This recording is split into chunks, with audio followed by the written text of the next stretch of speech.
Been reading books of old, the legends and the myths, Achilles and his gold, Hercules and his gifts, and Spider-Man's control, and Batman with his fists.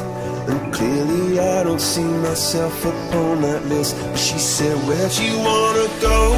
How much you wanna risk? I'm not looking for somebody with some superhuman gifts, some superhero, some fairy tale bliss. Just something I can turn to, somebody I can kiss. I want something just like this.